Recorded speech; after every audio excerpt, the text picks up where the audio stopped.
What are you wearing today? The shirt is Vivienne Westwood, the bag is Zara, and the shoes are actually custom made to be a metre long because I just moved house, so it's just easier when I'm measuring things up. And what's your favourite drink? Vodka cranberry. Oh, nice.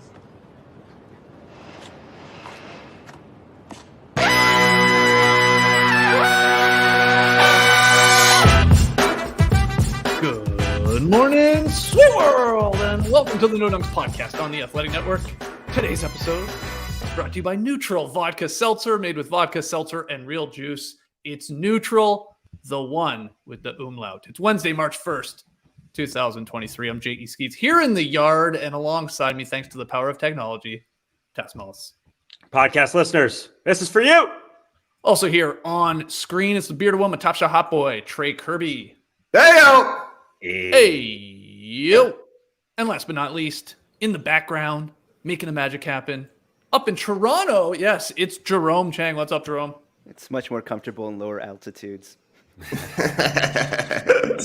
You're back near sea level? Yeah. Got Yeah. your legs under you? Good. Super balanced. Super great. Yeah. Are you not getting nailed with another snowstorm in Toronto, though? Or I avoided that it. fake news? I was off last week. We had that snowstorm when I got back. It was the tail end. Like, there's snow everywhere, but it's melting. It's melting. Good. We're good. Well, shout out to the stream team joining us live on YouTube. I promise today, no Nick Kroll clips. I screwed up everything yesterday, showing a fun Ref Jeff clip. And man, we got blasted by the YouTube copyright to the point where the show wouldn't even play for anyone. We did re-upload it. I know a lot of you just went and listened to the podcast, so thanks for that. But apologies. I thought we could show 25 seconds of Ref Jeff from Comedy Central. And it turns out CBS tasked their sticklers. Podcast listeners, that one was for you. Yes. It's fine. I guess I don't know. I'm not really in the copyright world, but I guess it kind of shows you that the NBA is a little, lax. Sure. Allows you to throw up clips, won't give you the money for it. We can't monetize anything with an NBA clip in it. Anyways, we're getting into the nitty gritty, but they won't take it down like Ref Jeff. Ref Jeff's a stickler, man. Right. Yeah. You're saying we can show like a wedgie clip, and we may not get to monetize on that particular show on YouTube, but at least they don't block it all over the world. Yeah, it's not like the old NFL or anything. Have some fun, Ref Jeff. Anyway, that was my bad.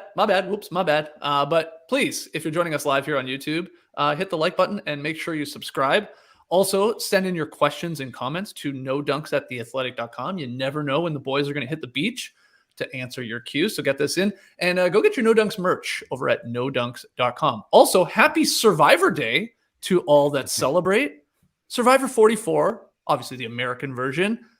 It premieres tonight. It's a 2-hour episode, which means we will return with no buffs tomorrow afternoon. TK, JD, and myself back in the Classic Factory. Hopefully that window gets installed with no problems today. That's where JD is. And we'll be breaking that down. So No Buffs has its own podcast feed, its own YouTube feed. Search for that, No Buffs.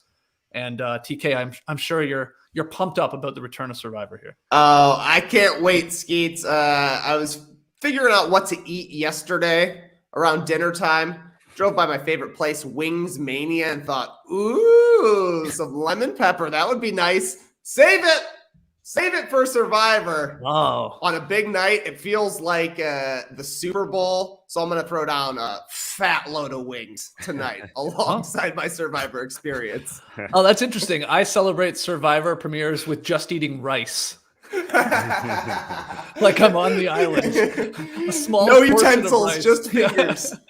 Just a coconut husk and my fingers is how I celebrate. But anyway, No Buffs back tomorrow afternoon around 1 p.m. Eastern. We'll go live on YouTube and flip that into a podcast when we recap the episode. And my God, it's 2 hours tonight. So there's going to be a lot to talk about. Also a lot to talk about in the NBA. Let's get into as many games as possible. I've sort of lumped the games last night into different categories. We can start with the Eastern Conference, move our way to the West. I thought we could look at the standings as well as we hit the home stretch here. But the big storyline task is Giannis returning and the Bucks having a dominant second half to beat the Nets 118-104 for their 15th straight win. Tass Mellis, I mean, I feel like it's going under the radar somehow still that this team has won 15 straight, but here they are at the top of the NBA record-wise. Yeah, we mention it with every win, and we try and point it out. This team is on an absolute hot streak, but it still kind of flies under the radar. I totally agree with you. And Giannis Antetokounmpo, I thought this dude was hurt. I mean, he goes into the All-Star game, wrist hurt, plays one possession, has imaging done on it, comes back because he plays through everything, bumps a knee, has to go out. Now he's back again. I thought of all the stars last night. We've got all this MVP chatter. This guy's game was the most dominant of everybody. And that's the scary thing. Even though this Nets team putting up a great fight going into the third quarter, the scary thing for the rest of the league is that in the third quarter, in the fourth quarter, when teams may take a foot off the pedal, we'll get to the Sixers potential championship chances a little bit later in the show. A team like that takes the foot off the pedal. There's a guy in this league that absolutely does not. He's getting better with age. At 33 points, 15 boards in this game. How many were freaking dunks? So many hammers. So many hammers. And everybody's got to be scared. TK, what do you think about the Bucks 15 straight here? Pretty impressive. Pretty impressive considering Giannis has played a total of 15 minutes in the past 2 weeks. Basically, the NBA let Giannis get a little bit of a vacation here, and he came back looking completely energized. The Nets had no way to stop him from playing downhill, and with his legs feeling as good as they were, once he was playing downhill, it was just dunk fest after dunk fest. But they won 15 straight games, and only now are finally passing the Celtics for first in the Eastern Conference. It's going to be a battle for the rest of the season to see which of those two teams holds on to the 1 seed going down the stretch. I think they do play each other one more time, which will be huge. It's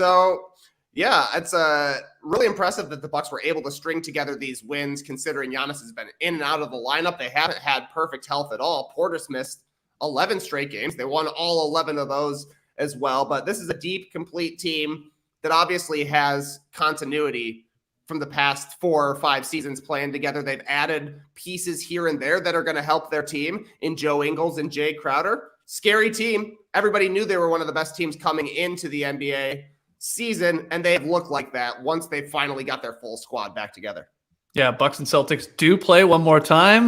We went through it on yesterday's podcast. Must-watch games in the home stretch, and I believe it's Doctor's Day, March 30th, that the Bucks and Celtics play because they only play on holidays. Of course. Christmas, Valentine's Day, and then March 30th, and that will be the tiebreaker, and that could be huge. They could very easily have the same record overall, and that could bump one of them, whoever wins that game on March 30th, into that number 1 spot and potentially having home court all the way through, if not the Eastern Conference, but even maybe the entire league if one of them were to get to the finals. So big game. Yeah, Giannis looked awesome. I like the dunks, of course. I love that little Dirk shot he's got going too. Feeling very comfortable with that sort of like one leg up around the free throw line. I pulled that out a couple times in this one. Drew Holiday was talking about it. And then there's the fact that when he sits, the Bucks, they have Middleton that can just go on like a little mini sort of 5 or 6 point run. You can do that with Drew Holiday. He's done it all season long. That's also just like, I mean, it's just huge for this team. What Giannis can sit and they don't completely fall apart when you have like 2 sort of borderline, if not all-star guys in those guys who are getting better and better, I think, as the year goes on. So yeah, they look pretty impressive there. Nets hung around for a while, but in the end, Milwaukee pulled away. Let's keep it going because I'm going to lump 2 games together. One of them was our featured game on Playback last night. The Raptors beating the Bulls 104-98 for their 8th victory in 10 games. And then we had Beal and the Wizards spoiling Quinn Snyder's Hawks debut with the 119-116 win. And we watched a little bit of this, especially at the end tasks, again on Playback last night. But this is big, of course, in terms of like the play-in race or getting out of the play-in into the playoffs, whatever in the Eastern Conference. Raps win, Wizards win with the Bulls and the Hawks picking up L's. What do you think? Well, we were taking in the league last night on Playback. I had some deja vu. I got to be honest. Watching that Raptors-Bulls game, it felt like I was watching the Raptors like 15, 20 years ago because I had the experience where it felt like I was watching my local team without League Pass, without the ability to click to League Pass. It was like, oh, as soon as we turned over to OKC Sacramento, literally OKC Sacramento, it was like, oh, this is good basketball. This is how basketball is supposed to be played. After watching that horrendous Raps Bulls game, it felt Wasn't so pretty. refreshing. It was ugly. It was brickfest, and the ball just wasn't moving. And literally, watching those Kangs actually fluid offense, tear that thing up, remove that thing around, and tear up a defense. Yeah, it wasn't a pretty Bulls Raps game. I don't really want to take much from it. It was just a little disappointing to have new Father Fred and Scotty Barnes not anywhere close to their capabilities. Whoa. Scotty Barnes was like instrumental in the fourth quarter. The blocks were there. Bad 3 quarters, and then he's a amazing fourth. He's a 1 quarter machine, Skeets. He is. Yeah. I wish we could get more of that, Scotty. But yeah, I don't know. I guess out of these 4 teams that we're talking about here in this odd play-in tournament sort of mix here, I was surprised to see Bradley Beal be the best player of all of them. He had a superstar-like performance with 37 in that game. Mm-hmm. They just kept on relying on him when they needed a bucket and helped them get to the end there. As Trey had a couple shots to try and make it work. Beal was really, really good. Trey, sorry about your Bulls losing to the Raptors in the No Dunks Bowl 3.0. It wasn't pretty. You watched a lot of it there on playback. But what are your thoughts on either that game or the Wizards doing a really good job of shutting down Trey Young late in that game? You hit the 1-3 and then had a couple looks that were really deep bombs, but they did a great job. There was a lot of blocks. Kuzma had a huge one. Beal shut him down in the corner, which forced a turnover, 2 points the other way. I thought they did a great job. That may have been look, I haven't watched every Wizards game this year, but they look good down the stretch. They looked like a believable play-in team, I'll say. Yeah, number 1 on your list for most watched games was Bulls Raptors. Thankfully, only chronologically, because that was an ugly game. Two teams who cannot score if the other team was set, basically. The Bulls had 19 turnovers. The Raptors had 19 offensive rebounds. So Toronto took 23 more shots. And that's basically how they won. Vooch had a tough one in the second half. 5 turnovers. And it was getting pretty ugly for Big Voochie, baby. But yeah, Scotty Barnes, for whatever reason, he turned into Andrei Kirilenko in the fourth quarter. He was just all over the place, doing everything basically except for scoring. The blocks were awesome. The rebounding, the passing, it was all there. And then you're right, Skeets, and you're also right, Tass. It was basically Bradley Beal versus Trey Young, and Bradley Beal was the better star in the fourth quarter last night for the Wizards than Trey Young was for the Hawks. And down the stretch, Beal cooked Trey for a layup. Then he hit a pull-up jumper over DeJounte Murray. Then he hit what ended up being basically the game winner, that little leaner banker sort of shot. That was impressive from Beal. Meanwhile, Trey went 1 of 8 in the fourth quarter, had 1 assist, had 1 really bad turnover, and like you're saying, Skeets, blocked 3 times down the stretch, and then had 2 decent looks at 3. He had just hit 1 3 from basically the same spot as he got the first attempt on the last possession. And I thought the second look was even better off the offensive rebound. Great time to get a shot up. Just missed both of them. Great effort from the Wizards to actually win this one, being down, coming back a little bit. I thought they were 1-2-3 Cancun over the weekend. It was a disappointing effort against the Bulls, but they played really hard last night. I thought Kuzma was engaged. When you show up dressed like he did, you have to come out and score a little bit. You have to give some sort of effort, but you could tell the Wizards knew they needed to win to stay in this scintillating race. They pulled it out. How would you even describe for the audio listener what Kuzma was wearing to the arena last night? How do you even begin to describe that fit? I don't know, man. I was looking at it so much. Is it soft? Is it hard? It kind of looks like chainmail. Yeah. It kind of looks like at the end of the Christmas season, you take all the tinsel and garland off your tree, throw it into a bag. Then if you looked into the bag, that's what Kuzma was wearing. Yeah. It looked like he would have been at one of the parties at the beginning of the very first Matrix, dancing in the background.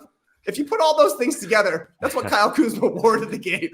Hey, way to paint the picture. Those are great descriptions of that very unique look there. But he backed it up. You're right. He played great. I think, Jerome, you can throw up the Eastern Conference standings here as we talk about the Raps getting a win, the Wizards getting a win. There it is. Apologies to the 2 teams in 14th and 15th spot in the Eastern Conference. They don't even make the graphic. But yeah, does anything jump out to you here, Tass, with, again, 20 games really to go for a lot of these squads as we look at the East standings? Well, the battle for 6th, really. All these jumble teams we're talking about here, Atlanta, Toronto, Washington, and the Bulls 8th through 11th. But the 5, 6, 7 matchup, you want to jump into the top 6, and the Heat right now are in 7th behind the Nets and Knicks. those are close enough that those three teams could interchange. I think we got our top four: Milwaukee, Boston, Philly, and Cleveland. But you want to be top six, no doubt. And it feels like any of those teams, at the top, would be worried about a Heat jumping in, or a Knicks team, or a Cleveland. Less so about the Nets. But we're still going to have some nice first round matchups, I think. But yeah, it's hard to take any of these teams that we're talking about right now all that seriously. Mm-hmm. I'm excited for the play-in tournament. I gotta be totally honest. It gives us something to cheer for as fans of these teams. There's no doubt, but I don't really buy that any of these teams are going to knock off. Jeez, they're playing the Bucks or the Celtics. Those are the real championship contenders. Yeah, the championship for, unfortunately, our teams this year will be winning a play-in game or two and just getting in. And then it will be like, fingers crossed you take one game from either the Bucks or Celtics. Yeah, whoever it is. I agree with that. Also, in news with the Raptors yesterday, they signed Will Barton after waiving Bo Cruz. And this is of note because, one, they need any scoring from the guard position they can get off the bench. So that makes some sense. I know Will Barton has not had a great year for Washington, but he's been pretty good before with Denver. And they play Washington. This is some revenge game factor here, maybe, Tess. Twice this week. Perhaps Wizards. Will Barton got in last night's game, right? He played like a handful of minutes. 4 minutes. Yeah, but what'd you think, Tess, as a Raps fan, of them picking up Will Barton here at sort of at the deadline, I guess, to add to a playoff roster? He didn't get a lot of chances there in Washington, as much as he had before. So I guess he was upset with his minutes. He's not going to get the same amount as he did like last year in Denver, where he started. But I like the revenge factor. There's no doubt about it. It's a smart little move for a couple games. Does he still have that, that ability to just catch fire? For 3 minutes, that's all you're looking for. 3 buckets, Will. That's all you're looking for. But also sad to see Juancho go. We thought maybe, he'd stick. Maybe it'd stick. I mean, just that. He was great in that movie, wasn't he? Yeah, he sure was great in that movie. Will Barton is a better scorer than Juancho, and the Raptors need scoring more than they need another guy who can play defense. But somebody should tell Masai Ujiri there are other teams besides the Nuggets that you can get players from.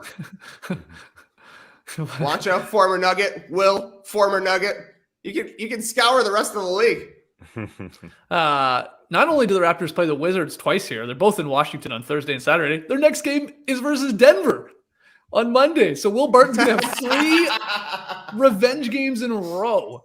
Then they play Denver a little bit later in March. So he's got 4 games here against They got the Trailblazers on the schedule at all? They play the Wizards even later. Holy crap. Maybe they just signed Will Barton for the revenge game factor. He's going to pop off here. You watch in one of these. But it makes sense. Look, this isn't going to move the needle on the Raptors' chances of really even getting into the play-in and avoiding a playoff series. But it is a need that they've had. There is no doubt. They've looked a lot of times. Malachi Flynn has been given a chance. And, there was the Banton was given chances, and Doughton even is going to give a chance. They need some pop off the bench. So now they have a lot of their guys back. So Gary Trent Jr. moves to the bench. So maybe it's not as it's like a Gary Trent light, but you're you're looking. We're deep here. The fact that Will Barton even played is probably a positive for that just going forward. They played 5 guys off the bench last night. Not a ton of minutes for a couple of them, but it's a good sign for Nick Nurse to try and get some life out of the bench. But he was also searching. They just can't hit threes, so there's a need that hopefully Will can get back to his old self. Let's move over to the Western Conference. We'll start at the top. Okay, our seeds 1 through 3 all picked up victories last night. Jokic, his 100th triple-double. Nuggets crushed the Rockets, 133-112. Ja Morant, he had a massive third quarter. He also had a triple-double, leads the Grizzlies past the Lakers. No LeBron, of course. He's going to be out for at least 2 weeks, it sounds like. Then they'll reassess. And then Harrison Barnes scored 29 points as the Kings beat the Thunder for their 4th straight. Trey, let's start with you there. Denver, Memphis, Sacramento, just continuing to rack up wins here. What impressed you most from last night from those 3 games? There's not much to say about the Nuggets taking down the Rockets. Jamal Murray had 16 in the first quarter. So we were thinking on playback, maybe this is our 70-pointer. Maybe somebody's going for 60 in this game. It's against the Rockets, but it ended up being a blowout. So just got your standard Nikola Jokic triple-double. Nuggets are 24-0 when he has a triple-double this season. Incredible paragraph in the Associated Press recap of this game. There wasn't any hint of a celebration in the locker room after Jokic's big night. He sat alone at his locker with an ice pack on his back as he ate popcorn from a small box by pouring it directly into his mouth. This guy went out, had a triple-double in 3 quarters, just had a little popcorn post-game. That's what it felt like for Jokic. The Rockets are playing out the string here. At least Jalen Green is back in the lineup for them. As for the Grizzlies, Lakers, incredible third quarter by Ja Morant. He was just rolling, and the Lakers couldn't do anything to stop it when they had a chance. And then there was just so many turnovers. They were allowing Ja to get into transition, and that's just a bad recipe for LA. So not a surprise that they lost, but it would have been a nice win because Anthony Davis was playing pretty well. They did have a lead. And when you look at the other results in the Western Conference, the Thunder lost, the Mavs lost, the Jazz lost, the Blazers lost. Would have been nice to pick up a game, but 26 turnovers for Los Angeles last night, which is just basically impossible for them to overcome when they're not shooting the ball 80% from 3. Memphis had 86 points in the paint, 33 fast break points. These are all hallmarks of a Grizzlies victory. And then a humongous tip dunk from Jaren Jackson Jr. over Anthony Davis. Go gadget arms on that one. I have no idea how he even grabbed the rebound, let alone got it back to the rim for the slam. Yeah, and Dillon Brooks, the glass shattered. And Stone Cold Dillon Brooks showed up last night in another incredible fit last night, Tess. I don't know if you saw that one. I mean, he looked like Stone Cold. He had the jorts on. He had just the black vest and red shoes. I guess that's a little different than Stone Cold. And then he went 2 for 11. But they got the victory, so who cares? And he didn't give anybody a stunner, I don't think. Yeah, he couldn't rock it like Stone Cold. Let's be totally honest. It didn't feel like he could carry it. I got to be totally honest. It just didn't feel like he had the swagger even. Like, you got to have the shoulders bopping if you want to be Stone Cold. Coming in there the head with shaking vest. a little bit. Yeah, totally. And nothing well, I think they are 2-0 though now, the Grizzlies are, when Dillon Brooks shows up basically without a shirt on, right? Yeah. When he wore the overalls the one time with no shirt and they won that game. And then last night, just the vest, no shirt, and they won that game. So right. I mean, he should be saving this for the playoffs, really. But well, he had the tank top on after he confronted Shannon Sharp. That was post game. That was post game. It was totally different. But that was the game where things went bad for the Grizzlies. Things started going way down. So yeah, he's got guts. He's got guts pulling out a no shirt. They ran it down the throats of the Lakers, and yeah, that is exactly what Trey said. That's how they win games. That's the worrisome part about their potential in the playoffs. Are those opportunities going to dry up a little bit? But I regret. I was watching on playback. You can watch in that sort of the preview mode before you switch channels, you switch streams to another game. And I saw that Jaren Jackson Jr. tip dunk, like as sort of the melt footage at the end of the game that they were just showing over and over again. I was like, what is this? And I didn't switch over, and I was just watching. I was like, is this from tonight? And I watched it on my own, and I feel bad that I didn't share with you guys. Obviously, it was ridiculous. It was so. How dare you, man? So nice. Yeah, the moment, like him and Iron Eagle, I think, on a Jaren Jackson Jr. block, or maybe it was an Anthony Davis block. It doesn't matter. He said, "Do not go in there," which was great. It's great to hear a broadcaster call that back. They gave it to him. The Rockets, Nuggets. Yes, we are on 70-point watch. We're on Rockets watch every time an opposing guard especially plays the Rockets, because they play any sort of pick and roll so soft. They drop off, and Jamal Murray could have gone for as many as he wanted. Unfortunately, he only shot 18 times, but yeah, he had 16 with 4 minutes left in the first. And I was watching the next couple minutes, watching it back to see what he did. And then he missed one shot and he was taken off, and he ended with 32. I mean, he could have gone for it. Yeah, if he wanted, but I guess this team follows Jokic and isn't selfish. But the Rockets watch is fun for that reason, and for Boban Marjanovic playing minutes at the end of this game. Man, you get him on an island. Also slightly fun to watch.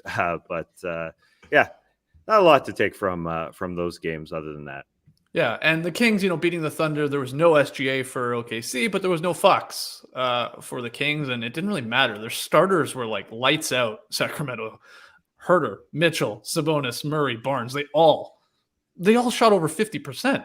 I mean, almost all shot over 57% of the starters there. So they ran away with this one, even though the final score looked close.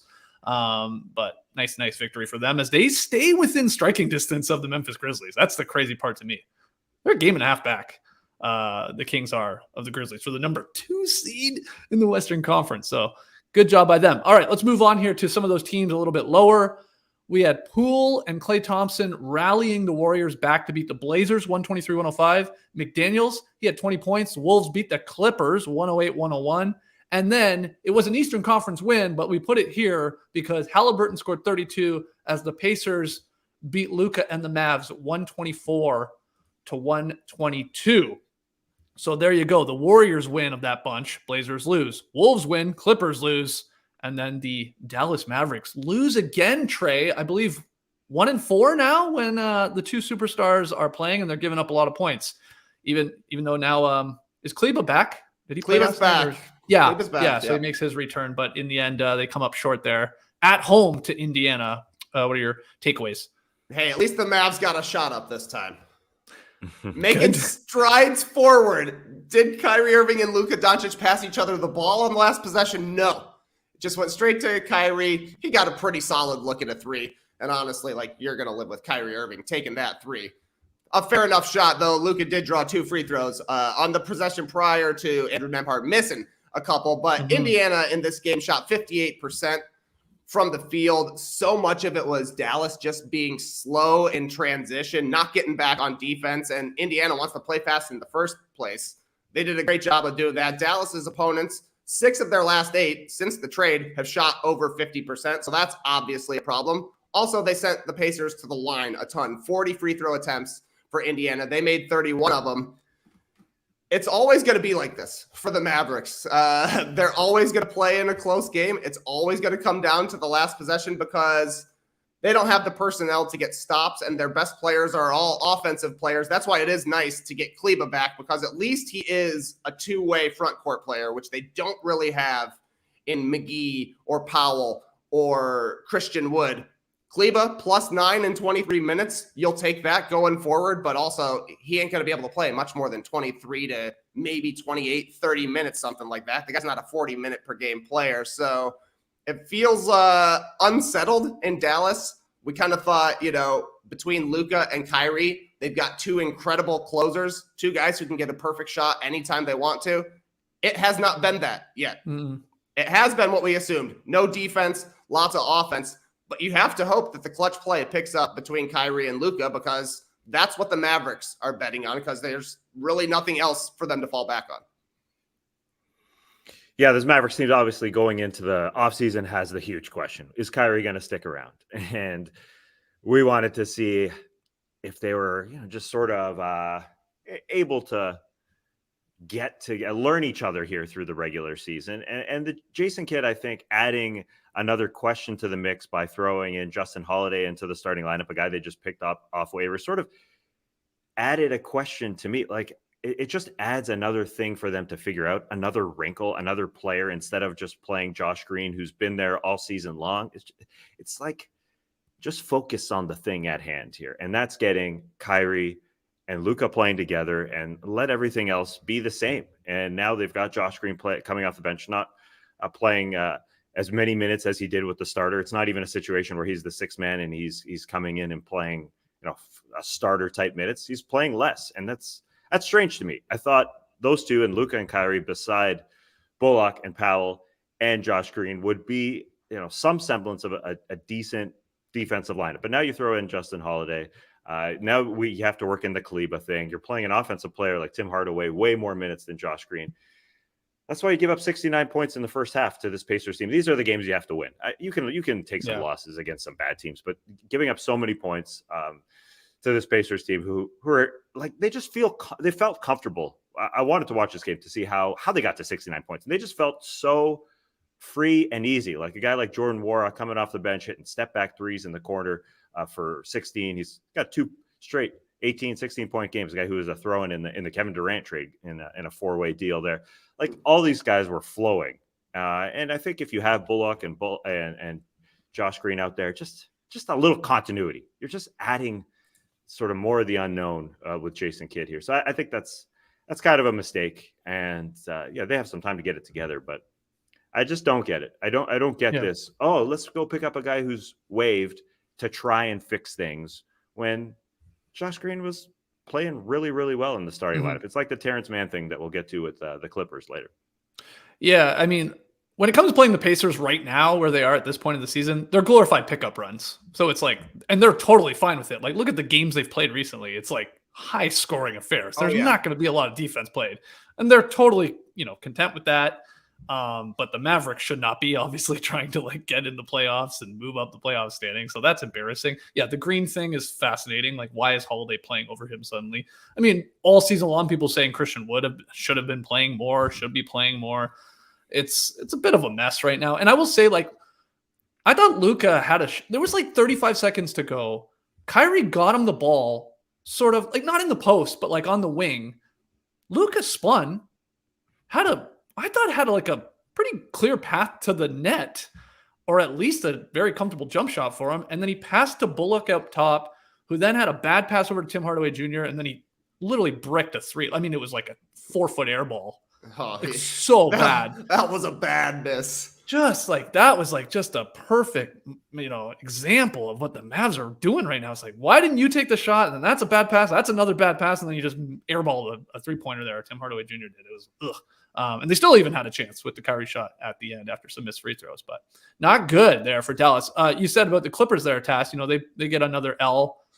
You have some thoughts on them here as they struggle too, like a rough patch here. Well, even more so, they had it kind of figured out even before adding Russell Westbrook. Like, they were playing really well with Paul George and Kawhi Leonard together. They had a winning formula, and Terrence Mann was their de facto point guard. They brought in Russell Westbrook to be a change of pace guard who starts, which is strange. Like, they want him to play faster. Usually a change of pace guard comes off the bench. So they're just playing him way more than Terrence Mann. I get the idea. Start Russ, because they want to start faster, and he'll push the pace a little bit, and then you go from there. I mean, they tried this with Rondo a couple of years ago, and then Rondo was essentially banned from the rotation entirely. Is that going to happen with Russell Westbrook if it's not working? Or at the very least, it lowers minutes. And so now you're figuring out 2 rotations. Now you're figuring out the starting lineup and the bench, because you've moved Terrence Mann to the bench, and they've had 2 overtime losses since Russ has been there without their starting center in Zubats, and now this loss against the Timberwolves. So it's not all that bad, but you've got so many things to figure out. You added another thing by throwing Terrence Mann to the bench, and now you're playing Russ a ton, and he's not a better player than Terrence Mann. He's just not. Terrence Mann's a better finisher. Terrence Mann is a better shooter, and so you brought in a guy who got waived. Play him at the beginning of the first quarter and the third quarter, sure. But as Ty Lue said after the first game, I got to play Terrence Mann more because he's good. And he should be playing more than Russell Westbrook, I think. So now they had it figured out, and it's just added another question mark to that team. Although they're deep, they have a lot of guys, but I don't know. They're going to go through stretches where Russ is not having great minutes. So are you going to take him off? Is Ty Lue going to do that? Is Ty Lue going to treat him like he did Rajon Rondo a couple of years ago, which worked? It's really insane when you think about it. Like, buyout guys on multiple teams were picked up, Trey, and are starting for like teams that are playoff teams. Like, Kevin Love with the Heat, Westbrook with the Clips, even Holiday here with the Mavericks. That's pretty rare that there's a lot of guys. That's some desperate teams, I think, is what it says. Yeah, exactly right is what it says. And it says that if you're starting a buyout guy, your team isn't really a championship contender, because that is a huge hole that you had to fill. And the hole you're filling it with is a literal purveyor off the scrap pile. Like, the Lakers came into the last half of this, or the last quarter of this season, LeBron saying, these are 23 of the most important games of my career. and we do not want Westbrook here for him. But the Clippers are like, yeah, we're starting him and we're playing him a ton of minutes. And that was always the concern. Not necessarily the starting, but the closing. And Westbrook has been closing. So we'll see if that continues throughout into the playoffs. My guess is yes, because there are flashes you see with Westbrook where he's creating, where he's getting easy shots for Kawhi, for Paul George.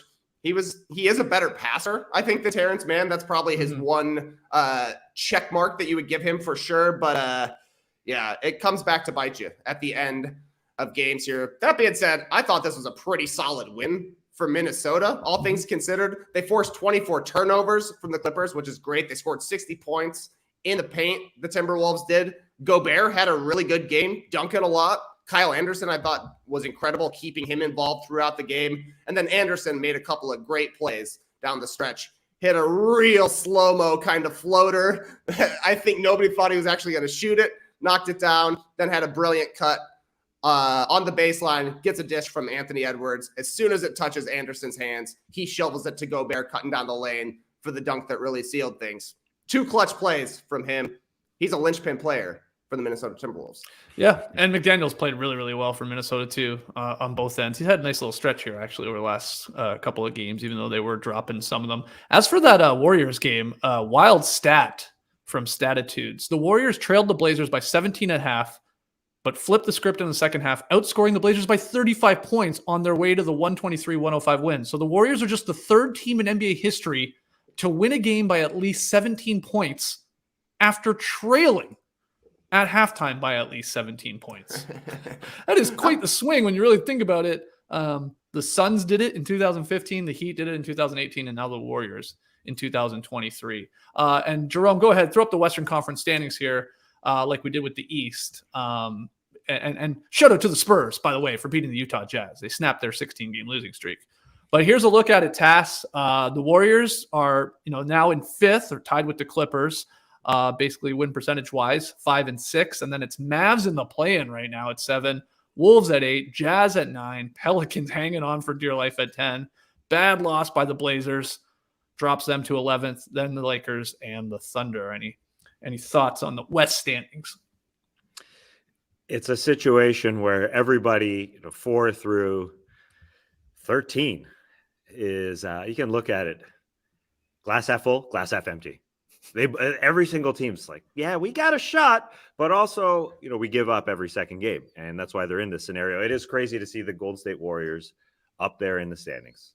It just feels like, because they had championship aspirations, and Curry's been out for so long, it just feels like they should be lower, but because no one's pulling away aside from the top 3 seeds, they could have home court advantage. Yeah. Well, let's take our first break. When we come back, we're going to talk about championship contenders versus pretenders. And TK is going to add on to Mike Vorkunov's NBA All-Fun team. That's going to be a blast. So don't go anywhere. We're back in 60 seconds. Give me a round of applause if you love cereal. Yes. All right, all my cereal heads, stand up. If you serialsly love cereal, then you gotta holler at Magic Spoon. Y'all know what the spoon is about at this point. They've replicated your favorite childhood cereals to taste good, but each serving contains at most a single gram of sugar, 13 to 14 grams of protein, and 4 to 5 net grams of carbs per serving. It's a keto-friendly, gluten-free, grain-free, and soy-free way to get your cereal on. Plus, it's only 140 calories a serving. It's like there's magic in every spoonful. I wonder if that's how they got the name. Yeah. Probably. Oh, yeah, that makes sense. With over 8 unique flavors, you won't get bored of feeling good with Magic Spoon. Cocoa, fruity, frosted, peanut butter, blueberry muffin, maple waffle, honey nut, cookies and cream, and cinnamon roll, and oh yeah, birthday cake is back! As a recent birthday haver, you know I love that they brought it back, and let me say that it's back. Head to magicspoon.com/nodunks today to grab a custom bundle of cereal and try the magic for yourself. Use our promo code NODUNKS at checkout to save $5 off your order, and don't forget, Magic Spoon is so confident in their product that it's backed with a 100% happiness guarantee. If you don't like it for any reason, they'll refund your money, no questions asked. Get your next bowl of guilt-free cereal at magicspoon.com/nodunks and use the code NODUNKS to save $5 off. Thank you, Magic Spoon, for sponsoring this classic. Thank you indeed. All right, here in the yard, take a second, hit the little thumbs up if you're joining us live on YouTube, and make sure you subscribe. Share the show with your friends, and if you're a Survivor fan, join us tomorrow for No Buffs. It's got its own podcast feed, its own YouTube feed. Okay, we got some fun topics here by way of some of the talented writers at The Athletic. Get yourself a subscription. Go to theathletic.com/nodunk so they know that we sent you. First one, it is a fascinating time here of the NBA schedule. We just went through the standings. We're like 6 weeks to go, 20 games. Anxiety starting to creep in for some of these teams. And yesterday, John Hollinger, he harnessed that pressure, and he narrowed his championship contender list down to just 3 teams: Milwaukee, Boston, and Denver. That's it, according to John Hollinger. And he did this, like his determination came like from like analysis of previous champs, right? So he looked at the last NBA champions and what they had in common when it comes to like records and where they are. Of the past 26 champions, 45 of the 46 in the post-merger era had a top 3 record in their conference. So that was a big one. And of the last 43 champions, 42 won at least 52 games, prorated in some instances to an 82-game season in their title season. And so that's why, Tass, he comes down to just these 3 teams that he thinks that are the only ones that are like going to sort of tick those boxes in terms of top 3 in a conference and 52 plus wins. All these teams really on pace for like 56, 57, 58, stuff like that. What do you think of this article from Hollinger? And then we can get into whether he's missing a team or 2. At first I said, how dare you, John? How dare you limit us to just 3 championship contenders? I want to believe going into the postseason. But I have been thinking like this the last couple weeks.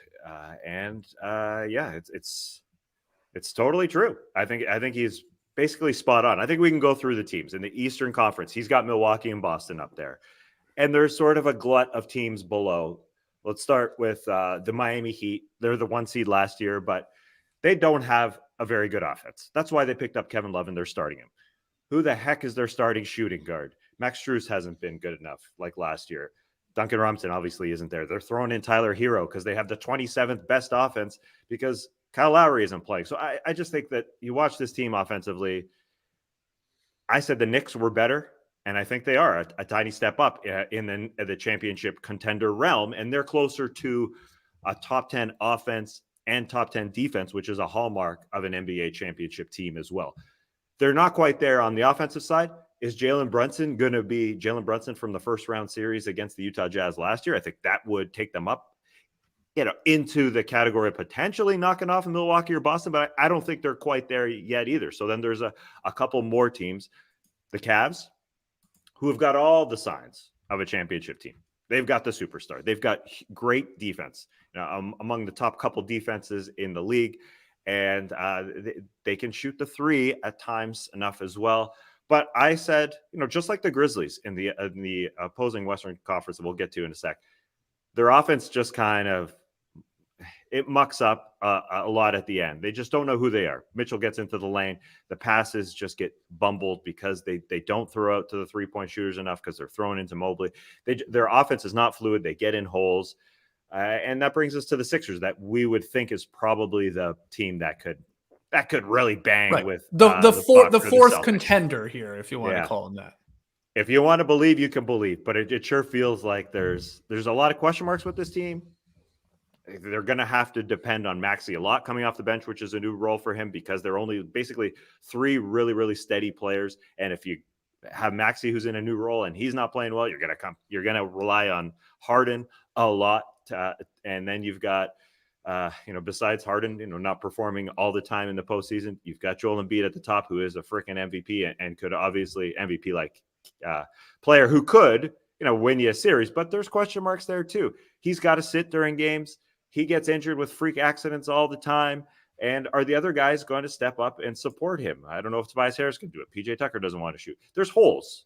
And, like the other day when they lost to the Celtics, he said, this is my life. It feels like, they could just teeter in a postseason series. We just haven't seen them, number one, get to a conference final. And then, and then the next step, which is, take on 3 teams in the East. So I can understand why there's only 2 that you would believe in. But the Sixers, it's on Harden and Maxey to some degree to be incredible. Can you buy that?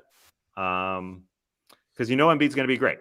So that's the question there. They have the parts, but also you squint and you say they don't have the parts. So they got to prove it, I guess, is what it comes down to. What do you think, Trey, about Hollinger not including the Sixers as a legit title contender?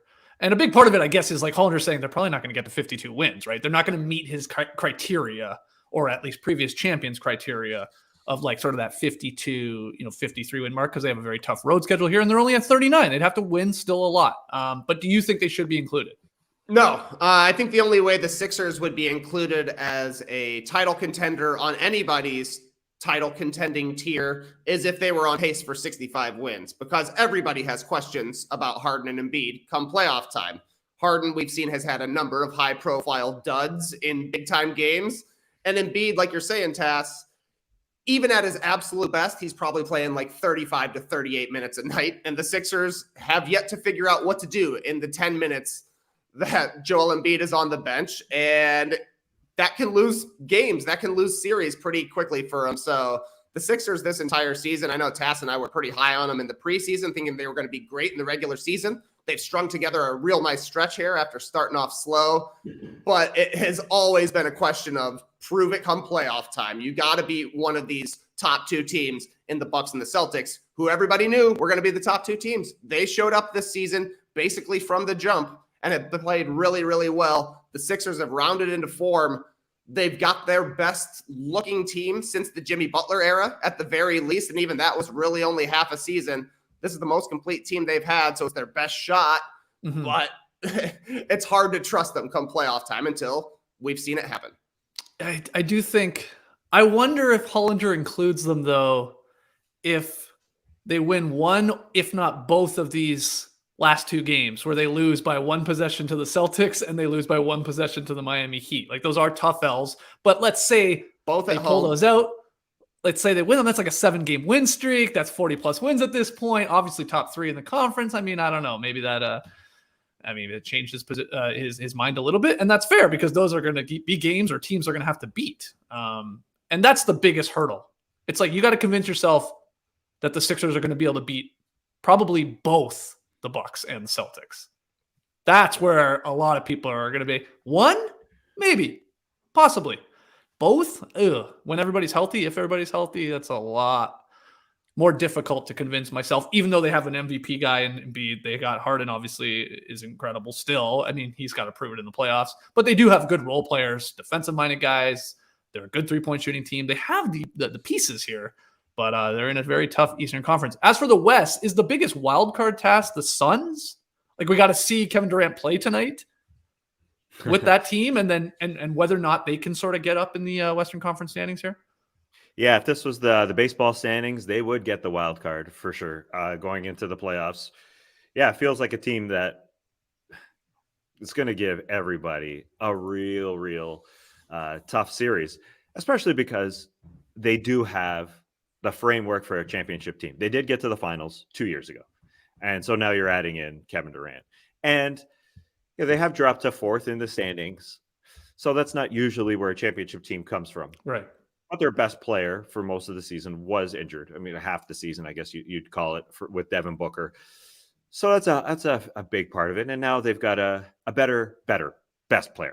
A better best player in Kevin Durant coming in. So, yeah, I think they are the wild card for sure. So Hollinger, our man, has Denver as the only contender in the Western Conference. I can buy it. I've questioned the Grizzlies offense. It's total. They literally have, I think it's now around the 19th, 20th best offense. You got to have a top 10 offense. They get a lot of their points from fast break points, off turnovers.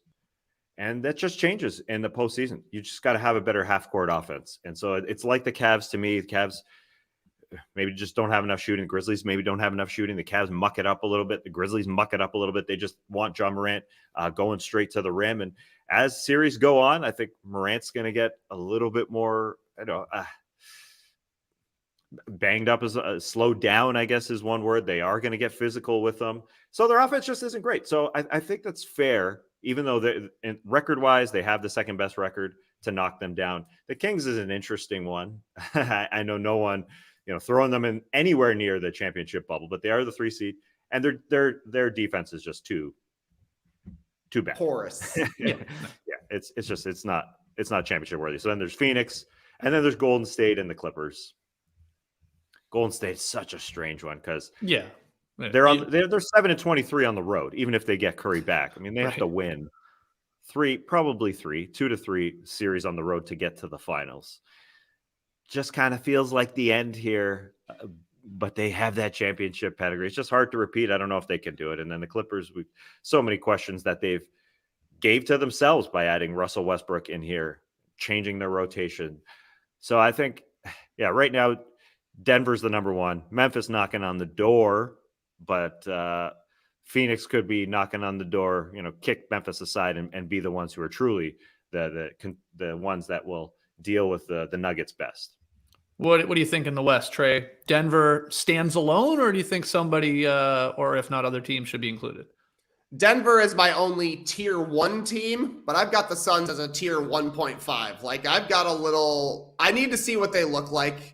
But I think they could definitely be better than the Grizzlies come playoff time, because once it comes down to the playoffs, you got to have somebody who can make contested mid-range jumpers, and the Suns have the best player at making contested mid-range jumpers. They also have Devin Booker, one of the 5 best, and then they have Chris Paul, who can still do it occasionally, especially now that he's the 3rd guy taking the jumpers. That is a team that is absolutely built for the playoffs when you're only playing 7 to 8 guys anyways. That's about all they've got to play, so as long as they're able to get up to speed pretty quickly, go into the playoffs with full health, that's a team to be reckoned with.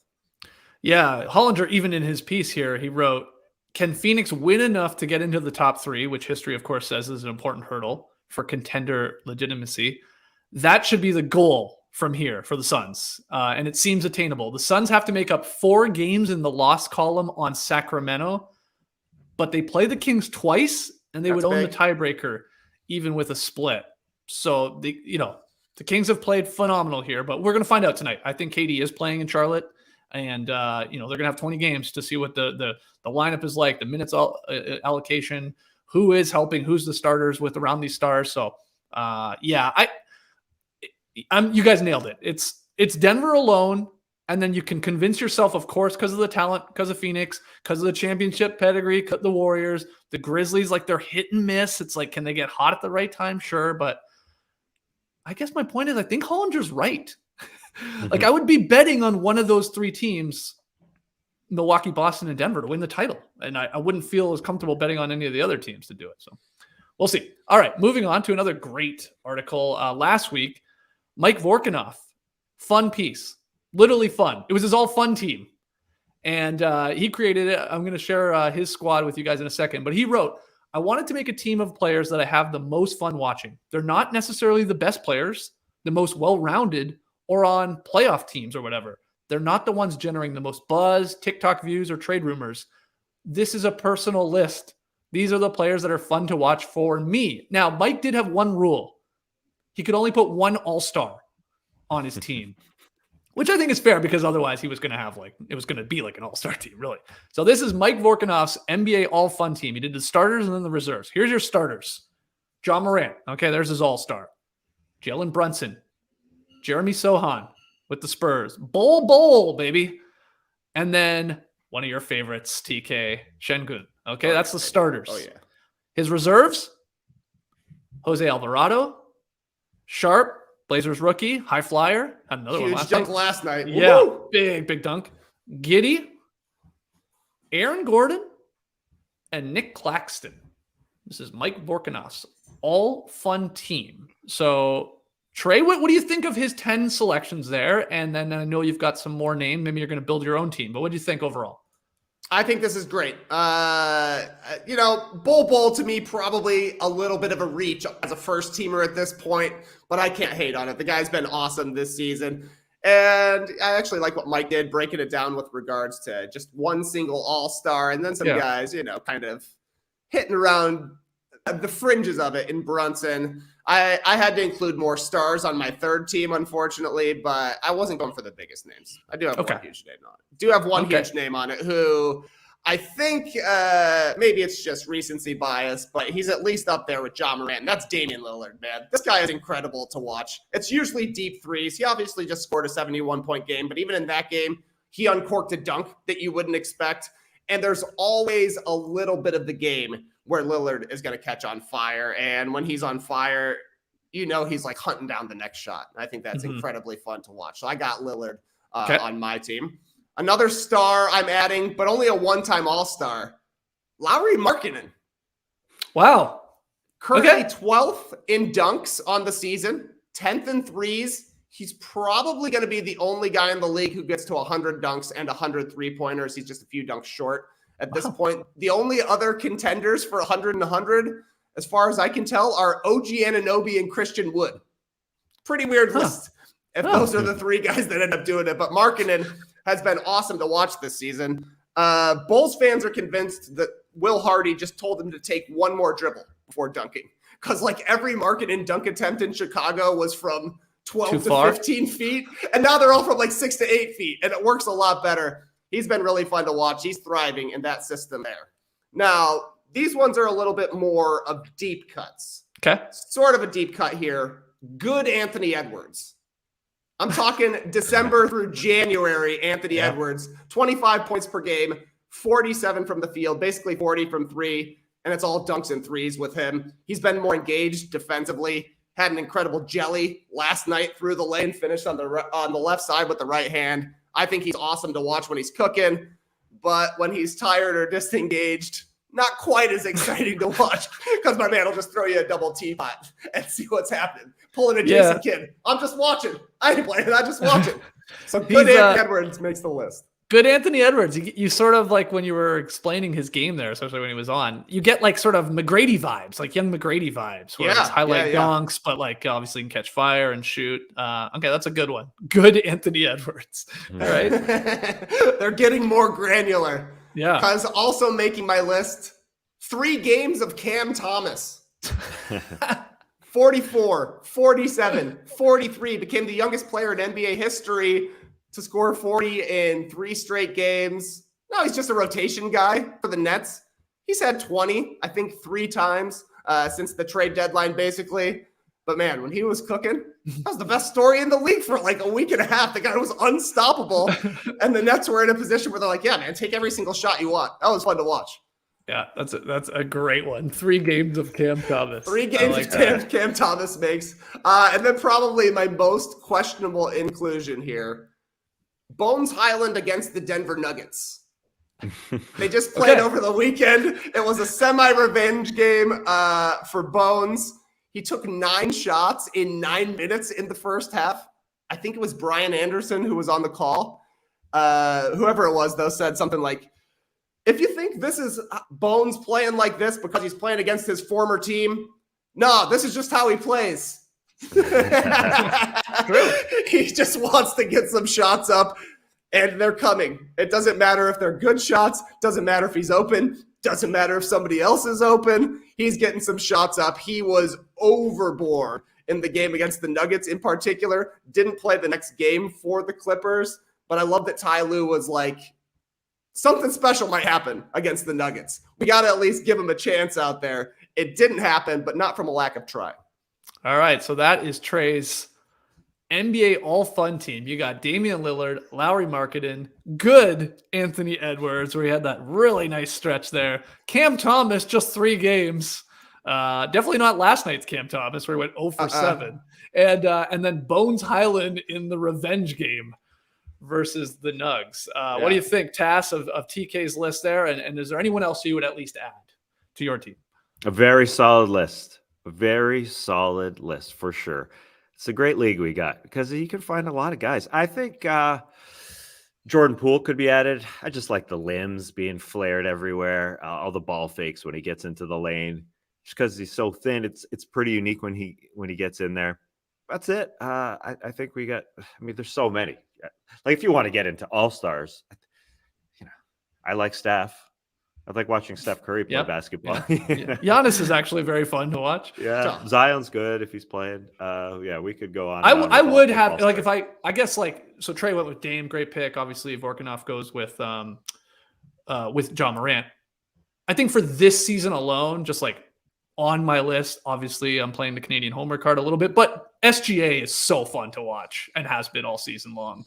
And he just plays differently and the way he snakes in there and his funky release. And I would have him as my all-star on this squad. But you're right, you probably go through every roster and easily pick, one or two, especially us sickos, where you're gonna be like, oh yeah, they're fun to watch, especially when they got it going.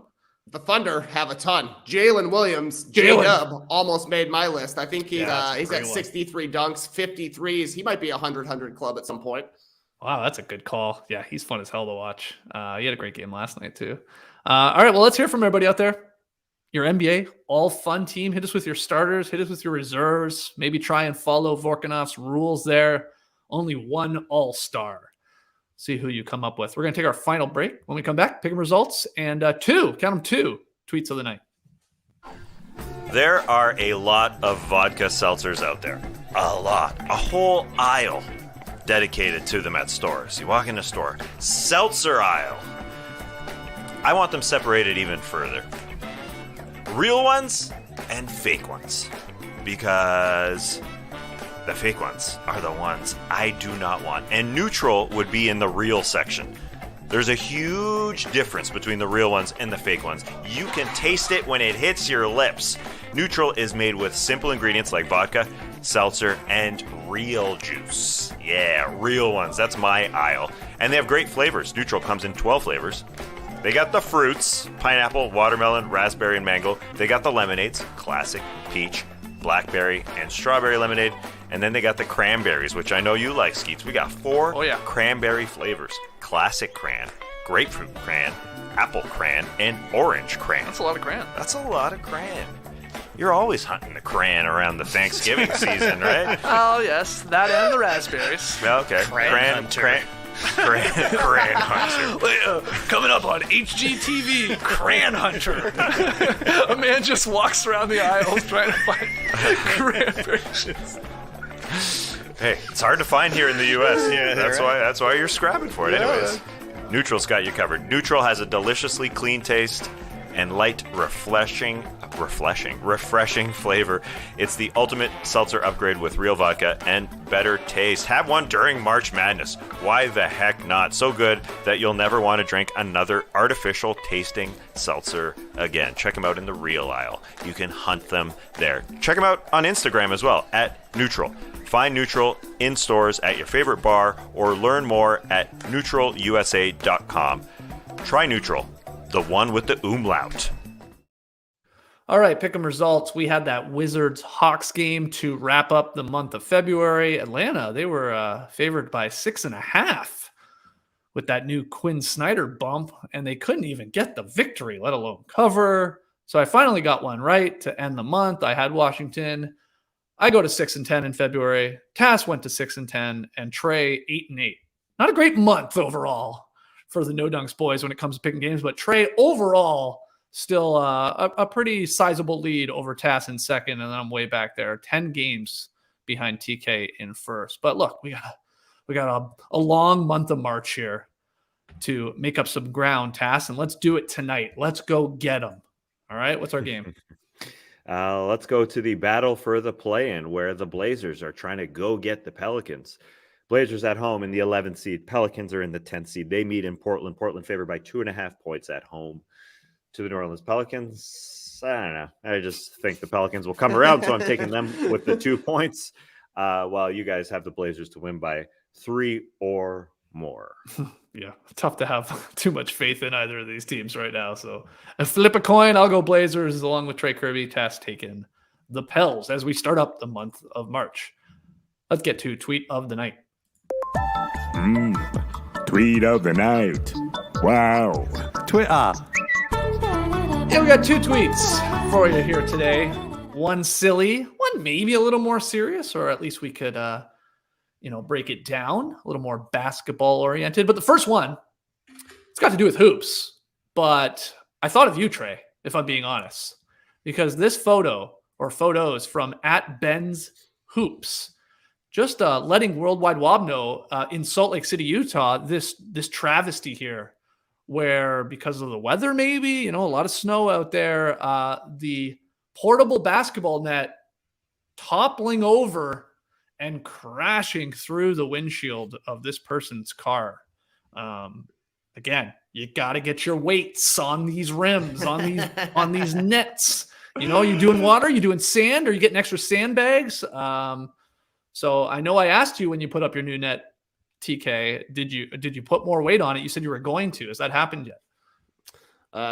Unfortunately, it's only water right now, Skeets. No, I got to play it like Blackstreet and bag it up, because this scared me, because as soon as I saw that photo, I clicked in, I enhanced, and realized the hardware identical to the hardware on the back of my hoop. That's the same hoop. Wow. And that's the thing I was worried about, is my hoop falling over into my car, since I park basically just like this fella does, right underneath the hoop. I guess the good thing is in Salt Lake City, it's heavy, wet snow falling from the sky. So that messes with your top weight there. Here in Atlanta, it's just lightweight pollen falling from the trees. And I don't necessarily know if that's going to knock over my hoop, but no doubt I got to get some sandbags. Yeah, it does get windy at times here. We get those sort of almost tornado-like weather with those weird storms coming through. Okay, so I was thinking of you. My favorite comment under this one, by the way, was "Safe light repair, safe light replace." I laughed out loud at that comment. So well done, whoever dropped that one. Our other tweet, though, it's from Andrew Sharp Basketball Mine. He tweeted this and got me thinking. Is he right or is he not? So he tweeted yesterday, Giannis fans in 2020, quote, "He's great, but sure, some of the skepticism is fair. He's going to have to prove it in the playoffs."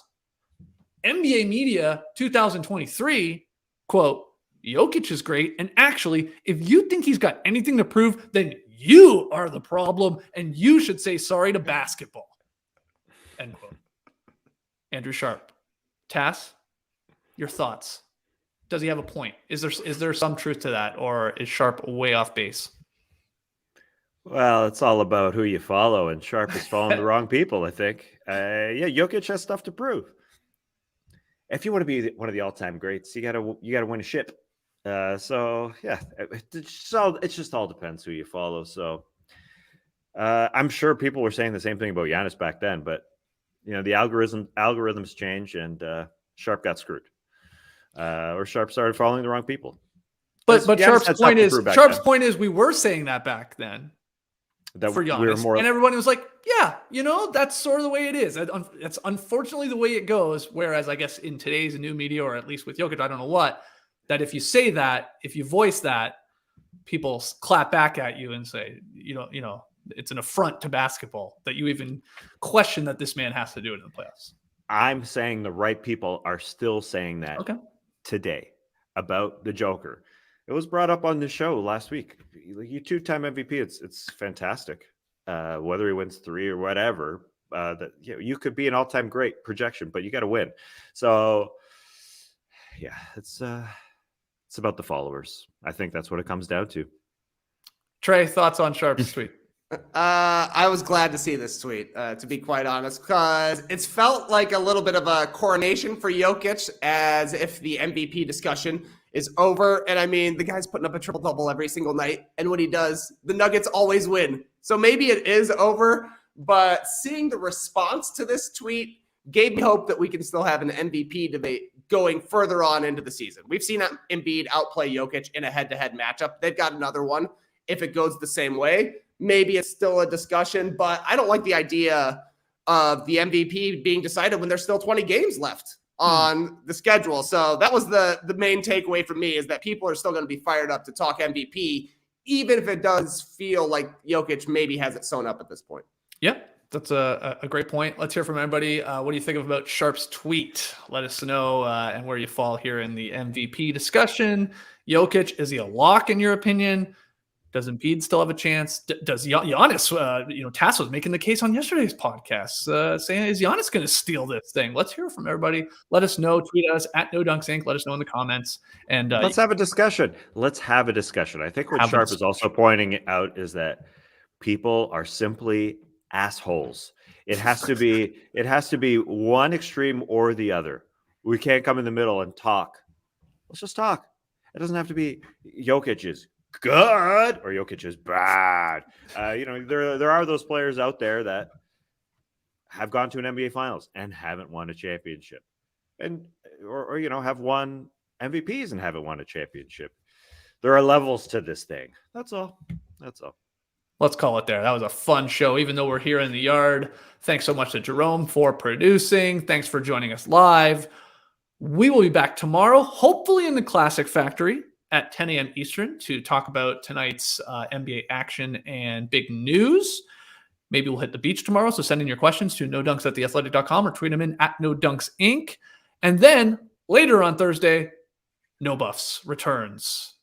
2-hour premiere episode of Survivor 44. If you are a fan, it's a great time to get in. We're going to fire up our pool again, some prizes up for grabs. So yeah, you'll have time with that pool, by the way. Don't freak out. We're not going to start it until the second week of the show again. Just get everybody in, get everybody situated. But yeah, tomorrow morning, No Dunks. Tomorrow afternoon, No Buffs. Can't wait. Guys, always great to see you, even if it is in digital form. Until tomorrow, Clipper Bros. You heard it here first. Have a great time. Turn up. Love you guys. Awesome. Thanks for joining us. And remember, when it comes to the number of championship contenders in the NBA, we think just like Johnny Holly. There is not even 4. I don't care what they say about the Suns. I don't really like them. I didn't mean that, but whatever. That was not bad. That was solid. Brace the day, people. You could